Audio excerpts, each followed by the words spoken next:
સમયની હારે હાલો, સમય બડા બલવાન ને પુરુષ બળવાન. હમણાં કીધું તું ને, વખત વખતની બાપુ વાતું છે. અર્જુન જેવો બાણા વળી બાપુ આમ ગાંડીવની પણસ પકડીને સૂટી મૂકે ને, કુરુક્ષેત્રના મેદાનના પડ ધ્રુજે. અને ભીષ્મની સામે બાપુ ઈ ઉભો રહે, બીજાની તાકાત નહીં. અને એ શિખંડીને આગળ રાખ્યો ને કે ભીષ્મની સામે ઉભું રહેવું એટલે ઈ અર્જુન બાપુ હસ્તિનાપુરથી દ્વારકા જાતો તો લૂંટાઈ ગયો, સમય વિયો ગયો. એમ સમયની બલિહારી છે. સમય હારે હાલો, વર્તમાનમાં જીવો બાપુ. ભૂતકાળને ભવિષ્યકાળને સંભાળવાની જરૂર જ નથી. ભરતરી માથા મીંડો પસાડવા, પિંગળા હું તારા વગર નહીં રહી શકું, પિંગળા હું તારા વગર નહીં રહી શકું. અને ગુરુ મહારાજને ખબર પડી, ગુરુ મહારાજ આવ્યા. ગુરુ મહારાજના પગમાં પડીને ભરતરી કરગરે છે, બાપુ બાપુ આને કંઈક કરો, બાપુ આને હજીવન કરો, બાપુ આને હજીવન કરો. ગુરુ મહારાજ કે આ તમે જ ઊભું કર્યું છે ને, હવે તમે મને કહો છો ઊભો કરો આને. આ કરવાની જરૂર શું હતી? ઈ કે બાબુ તમારા પગ પકડું, મારી ભૂલ થઈ જાય, મારું આમ થઈ ગયું, મારું આમ થઈ ગયું. ઈ કે ભાઈ મરેલા જીવતા થાય તો માણાની આ લાઈનો લાગે. મારી એવી થોડી તાકાત હોય કે મરેલા હું જીવતા કરી શકું. એમ કરતા કરતા શમશાન યાત્રા તૈયાર થઈ અને માણસો બધા શમશાને જવા માંડ્યા. શમશાન યાત્રા હાલીને બાપુ ભરતરી વાંહે ગાંડો પાગલ થઈ ગયો. ગુરુ મહારાજની આંખમાં આહુડા મીડ્યા પડવા કે હવે આ ભરતરીને મારે કેમ કાબુ કરવું. ઈ કે પાગલ થઈ જાય ને તો આખો 92 લાખ માળવો નોથારો થઈ જાય કે આ 92 લાખ માળવાને કોણ સાચવશે. એમ કરતા કરતા શમશાનમાં ગયા. ઈ લાકડા ગોઠવા ને પિંગળાને માથે ગોઠવી અને બાપુ ભરતરી ગાંડો તૂર થયો. અને એમાં કુદરતને વાત રાખવીને એક ગુંદકાનો આત્મો આમ જાતો હતો. અને સદગુરુ મહારાજ એના ભજનના બળથી આમ જોઈ ગયા કે આત્મો હારો નથી, પણ આ ભરતરીને કાબુ કરવા માટે જો આ પિંગળામાં નાખું, પિંગળા બેઠી થાય ને તો ભરતરી બાપુ ઠેકાણે આવી જાય. એ ગુંદકાનો આત્મો બાપુ પકડી અને પિંગળાના ખોળિયામાં નાખ્યો અને પિંગળા બેઠી થઈ. ભરતરી ભાનમાં આવી ગયો, પણ અસલ પિંગળા બાપુ મરી જઈ. એ પછી ઘોડેસવારનો ને અશ્વપાલનો ને એ બધો ઇતિહાસ છે ને એ પછીનો છે. બાકી 92 લાખ માળવાનું બૈરું બાપુ એવું ન હોય જેવું તેવું. કહેવાનો મારો અર્થ કે જે સત્ય છે ને એને છુપાવ્યું છે કઈ. આ રામાયણ છે, રામાયણ તમે જો. ઘણા બધા એમ કે લંકા હનુમાનજી હળગાવી. હું એમ કહું હનુમાનજી હળગાવી જ નથી. લ્યો બોલો, લંકા વાળાએ જ હળગાવી છે, હનુમાનજી હળગાવી. દિવાળી કોને મૂકી હતી? તા ઓલો બચવા હાટું માણા ભાગા ભાગ આપણને કોઈ હળગાવે ભાગા ભાગ ન કર્યું. ગોદડા એમને જ વીટાડ્યા હતા, તેલ એમને રેડ્યું હતું, દિવાળી એમને મૂકી હતી. હનુમાનજી તો બચવા હાટું ભાગ્યા. હવે ગોદડા હળગતા વેરાણા લંકા હળગી, એમાં હનુમાનનો વાંક શું? હનુમાનજી લંકા હળગાવી, હનુમાનજી હળગાવી જ નથી. અને આખી દુનિયાને ખબર છે પાકું કોઈ કરતું જ નથી. બીજી વાત તમને કરું કે સીતાજી જનક મહારાજની દીકરી મિથિલા નરેશ હવે શિવ ધનુષનું ઘોડો ઘોડો કરીને ફરતા. અને પછી જનક મહારાજ જોઈ ગયા કે હવે આ શિવ ધનુષને મારી દીકરી જો ઘોડો ઘોડો કરીને ફરતી હોય તો આના મૂર્તિયા હાટું શું? આના માટે મૂર્તિઓ મારે કેવો ગોતું? એટલે પછી સંયમવર રચવાનું નક્કી કર્યું કે આ ધનુષને જે ભાંગે એને મારી દીકરી વરમાળા પહેરાવે. હવે ઈ સંયમવર રચ્યો ને એમાં કે રાવણ હતો એવું કહે છે. હાચું ખોટું મારો રામ જાણે હો. ઈ રાવણ થી કે ચોખા જેટલું ધનુષ હેલ્યું નહોતું. હવે એનેથી ચોખા જેટલું ધનુષ નું હેલ્યું તો વનમાંથી સીતાજીને આખે આખા ઉપાડી ગયો. આનું શું કારણ? આખે આખા સીતાજી ઉપડે. સીતાજી ઘોડો ઘોડો કરીને ફરતા હતા. ઈવડું એ ધનુષ રાવણ હલાવી ન હોય. અને વનમાંથી જેથી લક્ષ્મણ રેખા ઓળંગી ગયા અને સીતાજી આખે આખા ઉપાડી ગયો. આપણને માયનામાં આવે. પણ આમાં એક વાત પડી છે. ભોળાનાથ અને પાર્વતી બે જયારે હિમાલય ઉપર હતા ને ત્યારે પાર્વતીમાં વિષ્ણુ ભગવાનને અહીંયા બેહવા માટે ગયા. અને વિષ્ણુ ભગવાને મકાન બનાવ્યું હતું. એટલે લક્ષ્મીજી બધું બતાવવા માંડ્યા. જો આ મેં મકાન બનાવ્યું, અહીંયા અમારે જમવાનું, ના અહીંયા અમારે રહેવાનું, ના હુવાનું, ના રસોડું, ના ફલાણું, ના ફલાણું. બૈરાનો સ્વભાવ હોય. ઘરમાં કંઈક વસ્તુ લાવે આજુબાજુ બૈરા ભેગા થઈને બધું દેખાડે. એટલે પાર્વતીને કહે છે કે મેં આ બધું બનાવ્યું અને તમારે દીકરા મોટા થયા કે મકાન બકાન કઈ કરવા નથી. એ કે આ તો અમને હાય વિરુદ્ધ નહીં અત્યારે. પાર્વતી ઘરે આવીને ભોળાનાથને કહે છે કે પ્રભુ મકાન આપણે નથી કરવું, આ છોકરા મોટા થઈ ગયા. ભોળાનાથ વિચાર કરે ખરું મકાનનું અત્યાર સુધી કોઈ ધ્યાન મગજમાં આવ્યું જ નહોતું, અત્યારે ક્યાં જ આવ્યું. એટલે કે વિષ્ણુ ભગવાનને અહીંયા બેહવા ગઈ હતી ને એમને કે સુંદર મજાનું મકાન બનાવ્યું કે આપણે નથી બનાવવું. એટલે કે એ વાત સાચી તમારી, પણ કે આપણી પાસે પૈસા નથી. હું તમને ભભૂતિ આપું, ભભૂતિ લઈને જાઓ વિષ્ણુ ભગવાન ભાઈ એના બરોબર હોનું લઈ આવ્યો અને હોનું વેચીને આપણે મકાન કરીએ, કારણ કે આપણી પાસે પૈસા છે નહીં. ભોળાનાથને ખીસું જ નહોતું, પૈસા ક્યાંથી હોય રાખવા જ. એટલે ભભૂતિ આપીને એટલે પાર્વતી કહે છે કે આટલી ભભૂતિમાં કેટલું હોનું આવશે, કે પણ લઈ તો જાઓ, એટલું તો લઈ આવો, પછી કંઈક આગળ જોઈશું. એ ભભૂતિ લઈ અને પાર્વતીમાં ગયા છે અને ત્યાં જઈ અને પછી કીધું કે આના બરોબર અમને હોનું આપો. હવે સાબડા મૂક્યો, ભોળાનાથની ભભૂતિ ઊંચી થાય. બાપુ હોનાના ઢગલા મીડ્યા કરવા હો, ગાડા ભરી ભરીને હોનું મીડ્યું જવાનું, સાબડું ઊંચું ન થાય. હવે અહીંયા ઢગલે ઢગલા થયા હોનાના. પછી કે આટલું બધું હોનું જતા ઈંટું પાણાનું શું માથાકૂટ કર્યું, હોનાનું જ બનાવાય ને. એ હોનાનું મકાન બનાવ્યું અને વાસ્તુ પૂજન કરવા માટે તેથી સારામાં સારો ને વિદ્વાનમાં વિદ્વાન બ્રાહ્મણ રાવણ, એ રાવણને બાપુ અહીંયા વાસ્તુ પૂજન કરવા માટે બોલાયો. એ વાસ્તુ પૂજન કર્યું ને પછી ભોળાનાથને તો ખબર, એ તો બાપુ ત્રિલોકનો નાથ, એને ન ખબર હોય. એટલે પેલા પાર્વતી પાસે ગયા કે આ ભૂદેવને શું આપશું આપણે દક્ષિણામાં. એ કે એને રાજી કરી દો, જે માગે આપી દે. એ કે જો જે માગશે આપી દે, પછી મારી માએ લોહી ન પીતા. કારણ કે હવે આપણું આપણે એક પ્લાસ્ટર કર્યું હોય તો બૈરું રાજીનું રેડ થઈ જાય, બદલે આખું હોનાનું મકાન એટલે બૈરું રાજી કેટલું હોય. એ કે એને જે જોઈએ આપી દો, પણ એનું મન છે જે નહોતું ભાઈ. એ કે વાંધો નહીં. અહીંયા ગયા રાવણને કીધું ભૂદેવ બોલો હું આપું. એ કે જે આપવું એ આપો. ને કે ના તમે માગો એ આજ આપવું છે. એ કે આવું મારે એક મકાન જોયું છે. ભોળાનાથ કે તથાસ્તુ. પાર્વતી પાસે આવ્યા. એ કે હાલો કે ચિંપા કે મહણિયામાં. એ કે કાં. એ કે આ ભોળા મેં બામણને આપી દીધું દક્ષિણામાં. એ કે હું કામ આપ્યું. એ કે કકળાટ ન કરશો, તમને પેલા પૂછીને ગયો તો કે માગે એ આપી દઈશ. અને પછી બાપુ પાર્વતી ગયા અહીંયા રાવણની પાસે, અને રાવણ પાસે જઈને બાપુ પાર્વતી કહે છે કે ભૂદેવ ભૂદેવ માંડ માંડ મકાન બનાવ્યું, તમે લઈ લીધું ને, લઈ લ્યો, પણ આ મકાનને જો એક દી ભડકે ન બાળું તો હું શક્તિ નહીં લખવું, અહીંયા લખી લેજો. આ સીતાજીને બાપુ અહીંયા જવાનું જ હતું, નકર સીતાજીની બાપુ એની સામે દ્રષ્ટિ પડે ને તો રાવણની રાખ બાપુ આ ધરતી ઉપર ન પડે, રાખ ઉડી જાય. ઈ દીકરી હતી સીતાજીને. તમે શું માનો છો? એની તાકાત જ નથી કે રાવણ એની સામે દ્રષ્ટિ કરે. અને રાવણે બાપુ સીતાજીને ઉપાડ્યા ને તારે માં કહીને ઉપાડ્યા છે કે માં તું આવ્યો ને તો મારો બાપ આવે, અને ઈ મને મારે ને તો મને મુક્તિ મળે, અને અહીંયા આવે ને તો મારી લંકા પવિત્ર થાય. બાપુ રાવણ જેવો તેવો નહોતો. ચાર વેદ જેના મોઢે હોય, નવ ગ્રહ જેને ઢોલીએ બાંધ્યા હોય, પવન પાણી ભરે વાહ વાસીદું કરે, ગણે ગાયું ચારે, રવિ રસોઈ બનાવે, શિવ જેનો ભંડારી હોય, યમના દૂત બાપુ એને રજા લેવા આવવું પડે કે અમે એનો જીવ લેવા જઈએ છીએ. અને આ ધરતી ઉપર 14 ચોકડીનું રાજ કર્યું રાવણે. સતયુગ, દ્વાપર, ત્રેતા ને કળિયુગ, 4 યુગની એક ચોકડી થાય. 14 ચોકું ને 56 યુગ સુધી આ ધરતી ઉપર રાવણ રહ્યો છે, એવું કહે છે સંતો. કેટલું એનું તપોબળ છે, કેટલો વિદ્વાન છે. અને રામ ને બાપુ ઠેઠ ત્યાં સુધી થકો થયો તો બાપુ એનું ભજન તો કઈક હશે ને. પણ આપણને છે ને કઈ આમાં સમજાતું જ નથી. આપણે મને તો એમ થાય કે ચારે બાજુ કથાયું વંચાય છે, ધૂનું બોલાય છે, ભજન થાય છે, માતાજીના માંડવા થાય ને, હવન થાય ને, પ્રતિષ્ઠાયું થાય ને, મંદિર થાય, તો બગાડ કાં નથી ઉભો રહેતો? વિચારવા જેવું તો છે ભલામણા. કઈ આપણા ગઢ આવું કઈ કરી જ નહોતા શકતા. તો આ ચોરી ને લૂંટફાટ ને મારી નાખવાને, તોડી નાખવાને, અત્યાચાર ને ગમે એની દીકરી ઉપાડી જાવી, આ બધું તમે જોવો તો ખરા કેટલું બધું અંધારું હાલ્યું જાય. તો આ કથા એવું વંચાય છે ખોટું છે? એ કેમ કેવું ખોટું છે?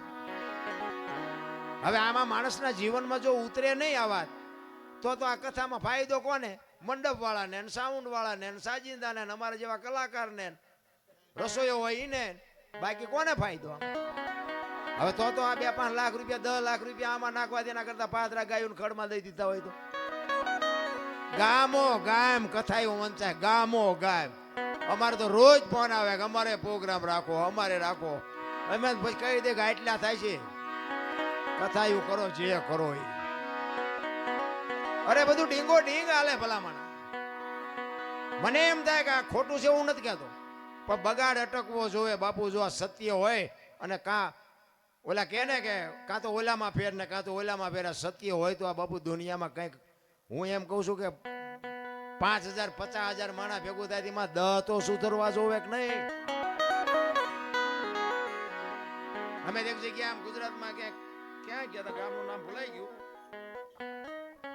કથા એટલે અમે જોયું કે કથા છે, એમ ગાડી હાંકતો એ વખતે, એટલે અમારે થોડોક ટાઈમ હતો, કીધું હાલો ને આપણે કથામાં જઈને બેહી.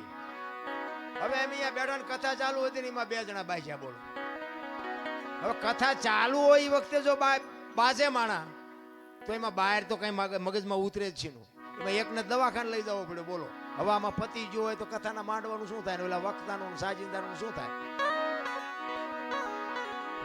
અરે બાપુ કઈક ઊંધું રંધાય છે, મને એવું લાગે. સાચું ખોટું તો મારો નામ જાણે. ખોટું છે એવું આપણે નથી કહેતા, રામ કથા ખોટી નથી, ભાગવત કથા ખોટી નથી, પણ આ અટકતું નથી. એટલે મને એમ થાય કે આનો કંઈક પાવર ઘટી ગયો હોય, ગમે એ થયું હોય. બાકી તો રામાયણ છે તો રામાયણ છે ભલામણ. એક હું તો એમ કહું છું, ઘરમાં એક રામાયણ નાનું મોટું પુસ્તક હોય ને, જિંદગીમાં કોઈ દી બાપુ મોળો પ્રસંગ નો આવે કરી. રામાયણ એવો ગ્રંથ છે ભલા. તુલસીદાસ મહારાજે રામાયણમાં એક સાખી લખી કે સુનહું ભરત ભાવી પ્રબળ જીવન મરણ જસ અપજસ નફો નુકસાના વિધિના વિધાન. જીવન મરણ જસ અપજસ નફો અને નુકસાન, 6 વસ્તુ બાપુ હજી આજની તારીખમાં કોઈને ખબર નથી. આપણે આ દુનિયામાં આવ્યા કેવી રીતે કોઈને ખબર હોય મને કયો, અને જવાનું છે કેવી રીતે એ કોઈને ખબર હોય કયો. જીવન મરણ ની ખબર નથી. તો આઈને જ વાત કરો ને, અમે અહીંયા આવ્યા છે, અમને જ મળે કબજ મળે અમને ખબર છે. 5 જણા સારું એ કે 5 જણા એમ કે બોલે વારો જ ન આવવા દીધો બીજાનો. જ મળવાનો છે કબજા મળવાનો એ કોઈને ખબર નથી. જીવન મરણ જસ અપજસ નફો અને નુકસાન. ગમે એ માણસ ધંધો કરે ને બધા નફા હાટું જ કરે છે, કોઈ નુકસાન હાટું નથી કરતું, પણ બધા નફો થતો જ નથી.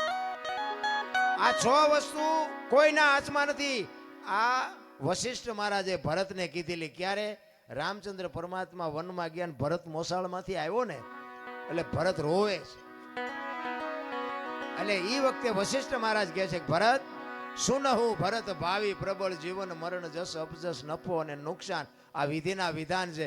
હું વશિષ્ઠ જેવો મહારાજ હાજે મેં નક્કી કર્યું હતું કે હવારે રામને ગાદી ઉપર બેહાડવાના, અને 12 કલાકની એક રાત જઈને તો આખું ચકડું ભરી ગયું, હું કાંઈ ન કરી. આ વિધિના વિધાન છે.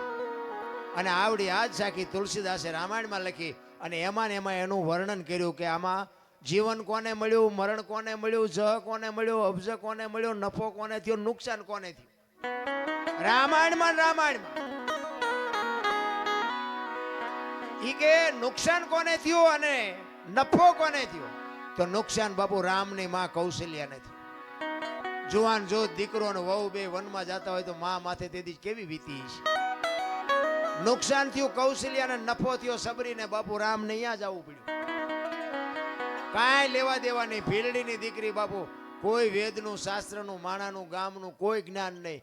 રામને અહીંયા જવું પડ્યું. સબરીને બાપુ નફો થયો ને હગી જનેતાને નુકસાન થયું.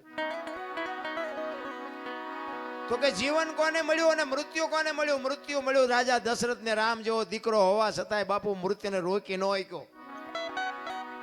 મૃત્યુ મળ્યું દશરથ ને, જીવન મળ્યું અહલ્યાને. હરાપમાંથી મુક્ત થઈ ગઈ. તો કે આમાં જ કોને મળ્યો ને અબજ કોને મળ્યો? અબજ મળ્યો કઈ કઈને, અને જ ખાટી ગયા વાંદરા. તેથી રામને કોઈ નો કામમાં આવ્યા, વાંદરા જ કામમાં આવ્યા. આખી અયોધ્યાને ખબર હતી. ક્યારે લક્ષ્મણ મૂર્છિત થઈ ગયો ને હનુમાનજી મહારાજ જયારે સંજીવની લેવા ગયા અને લઈને આવતા હતા ને ભરત જોઈ ગયો. એ કે રાક્ષસ કોક પર્વત લઈને જાય છે, મારા ભાઈની વનમાં છે, અહીંયા નાખશે ને તો કંઈક નુકસાન કરશે, એટલે આને પાડું હેઠો. એ બાણ મારીને હનુમાનને હેઠા પાડ્યા ને એ વખતે હનુમાનજી આખી ડિટેલ આપી કે આવી પરિસ્થિતિ છે, લક્ષ્મણ રે એવું નથી, અને હું એની સંજીવની લેવા માટે જયો હતો, અને એટલા માટે તમે મને પાડ્યો. હવે દીવ ગયા પહેલા ન પગું લક્ષ્મણની જોખમ થઈ જાય. આખી અયોધ્યાની વસ્તીને જાણ થઈ કે લક્ષ્મણની આ પરિસ્થિતિ છે, પણ જ્યાં નહીં કોઈ. ભરતે કીધું કે બાણ ઉપર બેસી જાઓ, હાલો હું તમને મોકલી દઉં. હનુમાનજીને કઈક પાવર હતો તો આ ભરતજીએ ઉતાર્યો. કારણ કે બાપુ વસ્તુ છે ને કઈક છે. રામાયણ છે તમને ને મને આ એક રસ્તો બતાવવા માટેનો ગ્રંથ. સીતાજી લક્ષ્મણ રેખા ઓળંગી ગયા અને હરણ થયું. મેં કીધું એમ સીતાજીનો બાપુ કોઈ એની માથે દ્રષ્ટિ ન કરી શકે, પણ આપણને આ માર્ગ બતાવ્યો છે કે જે બાપુ લક્ષ્મણ રેખા ઓળંગી જાય ને એનું આ દુનિયામાં હરણ જ થાય. લખવું હોય તો લખી લેજો. પછી બાપને હોય ને દીકરાને હોય ને માને હોય ને વહુને હોય ને દીકરીને હોય, મર્યાદા કોઈ મૂકી દે એટલે બાપુ હરણ જ થાય. રાવણ મરી ગયા હું માનતા નહીં. ગામો ગાયમ છે રાવણ, પણ જે મર્યાદા મૂકી દે એટલે આ દુનિયામાં હરણ જ થાય. બાકી વાતમાં કાંઈ છે. એક સબરીનો પ્રસંગ કહી પછી મારી વાણીને વિરામ. સબરી બાપુ હમણાં મેં ગુરુની શિષ્યની વાત કરી, મૂળદાસને હજી સાંભળવાના છે. મૂળદાસ બાપુની વાત લઈ લો હાલો ને, પછી સબરીને વાહે રાખો. મારે જોકે જ્યાં જઉં છું ને ત્યાં મને બે ત્રણ વખત બેહરી અને કાઢ લે શીખ મારી પાસે શું કાઢવું. બધા સાંભળેલો જ છે મને, આમાં કઈ નવું તો કઈ છે નહીં. એટલે એ તો મને ખબર છે, નહીં બોલી કોઈ નહીં બોલાવે એ ખબર છે. પણ આ દેહને એક દી બાપુ દુનિયા દિવાળી જ મૂકવાની છે. બાકી એક દેહથી જો 5 આત્માને આનંદ આવતો હોય તો એમાં લડી લેવાય, એમાં કઈ સવાલ જ નથી. મારે લાગે હું એવો કોઈ મોટો કલાકાર નથી, પણ એવી ગુરુ મહારાજની, મારા માતા પિતાની, કંઈક તમારા ભાઈબંધ દોસ્તારોની કૃપાથી આ મારો દીકરો રહ્યો. પૂછો આના નંબર જ મેં આને આપ્યા. તારા નંબરથી વાત કરજે ને મને કોઈ બપોર હુવાય નહીં દે. દરરોજ 10, 15, 20 ફોન આવે. અમારો પ્રોગ્રામ કરો, તમે કયો એ પૈસા ના આવો ના આવો. કહેવાનો મતલબ કે કાંઈક ગુરુ મહારાજની કૃપાથી મળ્યું છે એટલે બોલાવે. મારા ગામમાં કેટલાય ડાયા માણા નહીં હોય મારા કરતા. પૈસાદાર છે, મારા કરતા રૂપાળા છે, આબરૂ વાળા છે, બધું છે, કોઈ નથી ફોન કરતું. એટલે એ ગુરુ મહારાજની કૃપા છે અને બધા સાંભળે છે એટલા માટે. પણ મારો કહેવાનો મતલબ એ છે કે જે આ મૂળદાસની વાત કરીને કોકનું ઝેર પીવે ને, કોકના હાથમાં ને. અમારે અહીંયા હમણાં વડનગરમાં એક પ્રોગ્રામ હતો ને, ઓલું માવઠું થયું હમણાં. હવે આના જેવો મારો પ્રેમી મને કે બાપુ મારા બાપુ વે ગયા છે ને મારે ભજન રાખવા છે. ખર્ચો કેટલો, નાનો માણા બિચારો મજૂરી કરે. મેં કીધું ખર્ચ કાંઈ ન થાય, તારે ભજન રાખવું હોય ભજન થઈ જાય. પણ મને કે મને અંદાજ તો કયો. મેં કહ્યું એક નાળિયેર લઈ આવજે, બીજું કાંઈ કરવું નથી. અને આ મેં કહું ઉસ્તાદના ને બેનજાવાળાના મેં કહું અમે ભાઈબંધ દોસ્તાર 50 કાઢીને એમને આપી દઉં. એ કે ના ના એમ તો કે હું સાઉન્ડ બાઉન્ડ લાવીશ. એ મેં કહું તારે લાવવું લાવજે ને, આપણે સાઉન્ડ વગેરે ભજન થાય છે. અમે એ લઈ આવ્યો બિચારો, સાઉન્ડ લઈ આવ્યો. અને કુદરતને કરું ચતુરભાઈ અમે બે હતા ને. ચતુરભાઈ મેં કહું તમે ગણપતિ માંડો. એ ગણપતિનું બાબુ ભજન પૂરું ન થયું, વરસાદ મળ્યો ખાબકવા. હવે બજારમાં રાખેલું એ કાગળ ને બાગળ ને બધું સાઉન્ડ ઉપર રાખ્યું. હવે બે એવું જ છે નહીં. ઓલાનો ભાવ બિચારો અંદરથી એટલો બધો દુઃખી થયો કે મારે ભજન કરવા હતા મારા બાપા વાંહે, અને ભજન હવે વરસાદ નહીં કરવા દે. એટલે મેં કહ્યું તું મોળો પડીમાં, તારે ભજનનું જ કામ છે કે બીજું કંઈ કામ છે? પણ કે હવે આમાં મેં કીધું આ પણ તારી ઓરડી તો છે ને, પણ કે ઓરડી છે એમાં કે હમા એવું જ નથી કાંઈ. એ કે મારી પાસે મોટી શેટી પડી છે, મારી પાસે 8-8, 10 જણા. મેં કહું આપણે છીએ 10 જણા જ તે, પણ મને કે ઓલી શેટી કે અડધો રૂમ રોકી રાખી. મેં શેટીમાં તમે સડી જઈશું, તમે હેઠા બેસજો. એ કે પણ સાઉન્ડ ક્યાં રાખવું? મેં સાઉન્ડ જોતું જ નથી. અને ચતુરભાઈ તમારે પૂછવું હોય પૂછજો. વગર સાઉન્ડે બાપુ ભજને કર્યા, થાળે કર્યો, ધૂને કરીને પરભાતી કરીને ઊભા થયા. બાપુ એનું હયું એવું ટાઢું થયું ને કે બાપુ મને એમ હતું વરસાદ આવ્યો હવે ભજન નહીં થાય. કહેવાનો મારો મિનિંગ કે ભાવ છે, પ્રેમ છે, અને અમને આપ્યું એને જો પીરસીને તો અમારા જેવા નમાલાય કોણ કહેવાય ભલા? મારે માણાની કોઈ જરૂર ન હોય. મને તો એવા અધિકારી 5 બેઠા હોય ને એટલે મને એમ થાય શું અમને આપી દઉં. બાકી તો કોઈ બાપુ અમારે અહીંયા કોઈ કોથળા નથી નાખી જવાનું. પણ મારો કહેવાનો મિનિંગ એ છે કે આ કંઈક લેવા જેવું છે, આ કંઈક ખાવા જેવું છે. આમાંથી 2 જણાને મારી વાત ગળે ઉતરે ને એટલે મને એમ થાય કે મારી રાજ સુધરી છે, બસ બીજું કાંઈ છે નહીં. આમાં કોકના જીવનમાં બાપુ કોકના દુઃખમાં જો ભાગ પડાવી શકી ને તો જ મારો નાથ નોંધ કરે, બાકી એમનામ નથી થાય એવું. આ મૂળદાસ હાંજનું ટાણું વાયુનો કાંઠો ને બાપુ માળા કરતો હતો. અને એક જુવાન દીકરી કુએ પડવામાં આવી અને આમ કુવામાં ધોબકો મારવાની તૈયારી કરી અને બાપુ જોઈ ગયા. હળી કાઢીને બાવડું પકડી લીધું. હા હા બેટા શું કામ? એ કે બાપુ મને મરવા દો. એ કે પણ શું કામ મરવું છે? આ માણા જેવો અવતાર મળ્યો છે, મરવું છે શું કામ? એ કે બાપુ મારા જીવનમાં એક ભૂલ થઈ ગઈ છે, હું મોઢું નથી બતાવી શકું એવું. પણ કે છે હું આ કૂવામાં પડીને બીજી ભૂલ કરવી છે? એ કે એમ નહીં, પણ એ કે હું કહી શકું એમ નથી, પણ કે શું વાત? એ કે બાપુ મારા પેટમાં બાળક છે ને, બાળકના બાપનું નામ લઈ શકું એમ નથી. લઉં ને તો જીવવા દે ને, પણ લઈ શકું એમ નથી. કારણ કે એવા મોટા માણા હોય તો બાપુ આવા જ કોકને ધંધે લગાડે ને. એટલે મૂળદાસ બાપુ એમ કે છે કે તારા પેટમાં બાળક છે, એનો બાપનું નામ લે તો તને જીવવા દે? કે બાપુ તો જીવવા દે. અને તેથી આ ભારતનો સંત બાપુ એમ કહેતો હોય કે કાલ તો ને તારું બાળક જો બચી જતા હોય તો અમરેલીની બજારમાં જઈને કહી દેજે કે મારા પેટમાં બાળક છે, એનો બાપ મૂળદાસ છે, કહી દેજે જાય છે. આ તૈયારી આપણી? એ કે પણ બાપુ તમે જાણતા નથી, અમરેલી તમને મારશે. એ કે તું તારું બાળક બચી જતા હોય તો અમરેલી ભલે ને મને મારે. એ હવારમાં બાપુ ખબર પડી અને વાત બહાર પડી કે આ દીકરીના પેટમાં જે પાપ છે એ તો ઓલા મૂળદાસ બાપુનું. આખી દુનિયા કે બાપુ બાપુ કરતી, અને આની આ દુનિયા હાથીની અંબાડીએ ચડાવે ને ક્યારે ઘટાડે બેહારે કોઈ ભરોસા નથી રહ્યા. એ અમરેલીમાં માથે મુંડન કરાવી, ગધાડું બોલાવી અને જોડાનો હાર પહેરાવીને બાપુ અમરેલીમાં ફૂલેકો કાઢ્યું હો મૂળદાસ.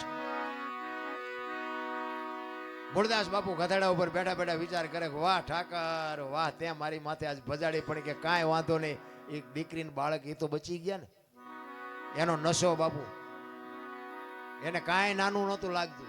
એક આપણે એસટીમાં ચડીને આપણને એસટીમાં જગ્યા મળી જાય, કોઈક બેન ચડે, છોકરું ચડીને કોઈ માજી ચડ્યા હોય, કોઈ વૃદ્ધ બાપા ચડ્યા હોય, એને તમે જગ્યા આપી દો ને અને તમે ઉભા રહ્યો ને તોય તમને થાક ન લાગે. એ જગ્યા આપ્યાનો નશો તમને થાક ન લાગવા દે કે ભલે બેઠી મારી બેન બેઠી છે ને, પણ આ કરવું જ નથી. આ વાત ઉડતી ઉડતી જામનગર સ્ટેટ, અમારા જામનગર દરબારે મૂળદાસમાં કંઠી બંધાવેલી, અને એને આ વાતની ખબર પડી ને કે મૂળદાસે આવું કર્યું, કંઠી તોડી નાખી. અને આયા બાપુ મૂળદાસ જો નજરે જોયેલું ખોટું પડે, હા ભીડેલું તો ખોટું પડે, નજરે જોયેલું ખોટું પડે. આયા ઠેબી નદીના હામા કાંઠે બાપુ મૂળદાસ બાપુ સાપરું વાળીને રહે છે. અને એને વિચાર કર્યો કે આ દુનિયા નો સમજે કે ઓલો જામનગર દરબાર મારી કંઠી બાંધી છે, એની પાસે જવું અને એ કંઈક મારી વાતને સમજી શકે. એ અમરેલીથી જામનગર જાય, જામનગર દરબાર ગઢમાં ગયા. કીધું કે મારે બાપુને મળવું છે. બા સાહેબે કીધું બાપુ ઘરે નથી, ક્યાંય ગયા? એ કે ગામમાં મોટું મંદિર છે ને, અહીંયા બધા સંતો આવ્યા છે, મોટા મોટા મહાપુરુષો આવ્યા છે, અહીંયા કંઠી બંધાવા ગયા છે. એ કંઠી બંધાવા ગયા એમ કીધું ને બાપુ હાથ ફાટ્યો હો મૂળદાસ માથે. અરે તારી ભલે થાય તારી, આને મારી કંઠી તોડી નાખી. પણ એ કે કાંઈ વાંધો નહીં, મારે એને મળ્યા સિવાય જવું નથી. એ દરબાર ગઢથી મોટા મંદિરે બાપુ મૂળદાસ જાય અને રસ્તામાં એક મરેલી બિલાડી પડી છે, બચડા ટળવળે છે. અને મૂળદાસ અહીંયા આવીને ઉભા રહ્યા અને એને આમ ઘડીક વિચાર કરીને મરેલી બિલાડીને ઝોળીમાં નાખીને આવ્યા અહીંયા ડાયરામાં. આખો ડાયરો બાપુ આગડા ઠઠ બેરો છે. અને બધાએ મૂળદાસને બહાર કાઢવા મહેનત કરે છે, કઈ ભાગી જા, તું તો પાપી છો, તું તો આવો છો. ઓલા સંતો અંદર બેઠા છે કે શું ભાઈ દેકારો થાય છે? એ કે ઓલો અમરેલીથી મૂળદાસ આવ્યો છે ને, એને બધા બારો કાઢે. એ કે આવવા દો અંદર આવવા દો, એને કંઈક કામ હશે. મૂળદાસ આવ્યા અંદર અને કીધું મૂળદાસ શું આવ્યો? એ કે બાપુ મારે બીજું કાંઈ કામ નથી, હું તો મારા કામે જાતો હતો, પણ મેં એવું સાંભળ્યું તો કાંઈ મોટા મોટા સંતો આવ્યા છે ને એક રસ્તામાં મરેલી બિલાડી પડી હતી અને એના બચડા બિચારા ટળવળતા હતા. મેં કીધું મોટા મોટા સંતો આવ્યા એના બિલાડીને જો બેઠી કરે તો બચડા દૂધ ભેળા થાય, એ હાટું આવ્યો, બીજું કાંઈ કામ નથી. એમ કહીને બાપુ ચોળીમાંથી બિલાડી કાઢીને મૂકી, આખો ડાયરો દાંત મીડ્યો કાઢવા. એ કે મરેલા જીવતા થતા છે કે બાપુ થાય જ તે, નકરી આરતી જ ઉતરાવી દુનિયા પાસે, આ નકરા પગે લગડાવા છે. અને આ બાપુ ભજનમાં આપણે તો ઠીક, હવે આપણે તો નાના છીએ ને આપણે તો ભૂલ્યો હજાર આવતી હોય, પણ બાપુ ખરા ખરીના ખેલ હોય ને ત્યાં ખબર પડે. સાધુ સંતોના મેળાવડા જ્યારે ભેગા થાય ને, એમાં એક વેણ તમારું આગુ પાછું થાય ને, ચીપી આવા આમ પડે. ઈ કે મરેલા જીવતા નો થાય. મૂળદાસ અમરેલીએ તને જાકારો આપ્યો એટલે તારું સહકી ગયું. ઈ કે બાપુ જરાય સહક્યું નથી, મારું બરોબર છે. ઈ કે ઈ બેઠી કરો બિલાડી, ને જો તમારાથી બેઠી ન થાય લાવો એ કમડળ મારી પાસે પાણી. અને પાણીનું કમડળ આપી અને હાથમાં આંજળી બાપુ મૂળદાસે કેવું ભજન કર્યું છે. હાથમાં આંજળી લઈ અને કે છે, હે દિનબંધુ દયાળુ, હે પરમ કૃપાળુ પરમેશ્વર, મેં તન મન ધન થી તારું ભજન કર્યું હોય, હાથે પાતાળમાં જો ડાઘ ન હોય, કોકના ઝેર જો મેં મારી માથે લીધા હોય, તો બિલાડી બેઠી કરજન. જો બિલાડી બેઠી ન કરીને મારા ખોળિયામાં જીવ રહેવા દઉં તો મૂળદાસ નહીં, એમ કહીને અંજળી સાટી. બિલાડી હાલતી થઈ ગઈ, ડાયરેક્ટ દિશા હું થઈ છે. જામનગર દરબારીમાં જ બેઠા છે. એને એમ થયું મારે બેટી કંઠી તોડીને ભૂલ કરી, આને પાપ કર્યું ન હોય ને પાપ કર્યું હોય તો બિલાડી બેઠી થાય નહીં. અને બાપુ મૂળદાસ રોતો રોતો કાટ કાટ કાટ કાટ પગથિયા ઉતરી ગયો અને જામનગર દરબારે હડી કાઢી, હે બાપુ ઉભા રહ્યો, હે બાપુ ઉભા રહ્યો, પણ ઉભા નથી રહેતા. મૂળદાસ આગળ જઈને લાકડી પડે એમ દરબાર પીડ્યા પગમાં, બાપુ મને માફ કરો, બાપુ મારી ભૂલ થઈ ગઈ. એ કે અરે ભલા માણા, હું ઠેઠ અમરેલીથી તારી પાસે આવ્યો હતો. મને એમ થયું કે આ જગત નો સમજે કે તું તો 5-25 ગામનો ધણી હતો, તને મારા ઉપર ભરોસો ન આવ્યો. હવે કોઈક હારો બાવો ગોતીને કંઠી બાંધી લે. સમય વિયો ગયો એમ. સમય બડા બલવાન નહીં, પુરુષ બળવાન. કાબે અર્જુનને લૂંટ્યો હોય ધનુષને. સમય હોય ને તારે કંઈક કરી લેજો, બાકી આ દેહ થાક્યા પછી જે હરી કાંઈ બનવાનું નથી. એટલા માટે એક સબરીનો પ્રસંગ મારે કેવો છે. માતંગ ઋષિ જેના ગુરુ, તમે વિચાર કરો, એ ગુરુ મહારાજનો શબ્દ બાપુ, માતંગ ઋષિએ સબરીને એક જ વાત કરી હતી કે અહીં બેહી જા, વેલો મોડો રામ આવશે. આટલી જ ભજન, આટલી જ વાત. અને એક શબ્દ પકડી અને બાપુ સબરી બેહી ગઈ.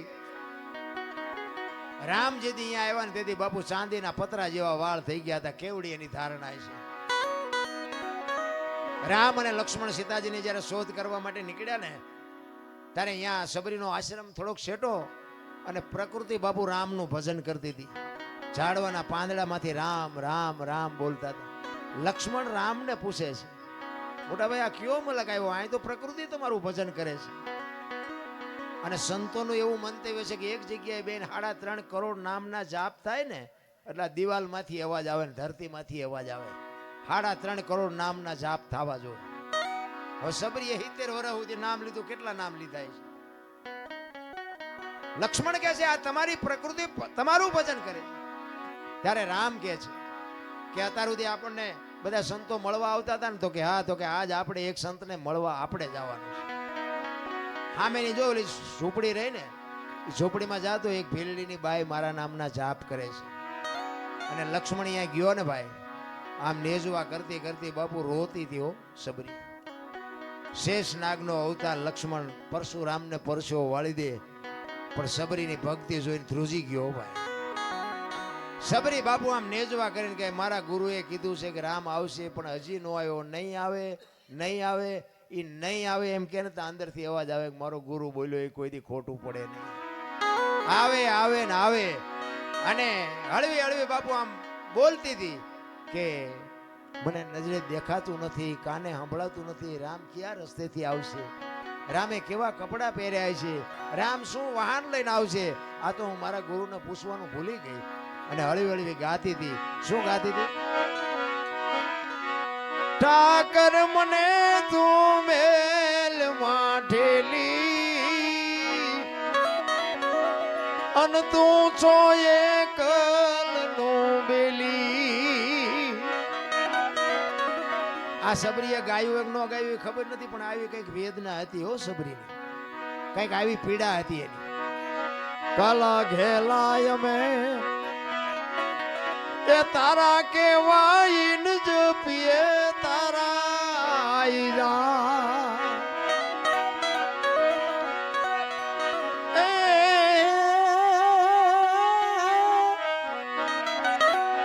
તારી હારે મારે જૂનો નાતો.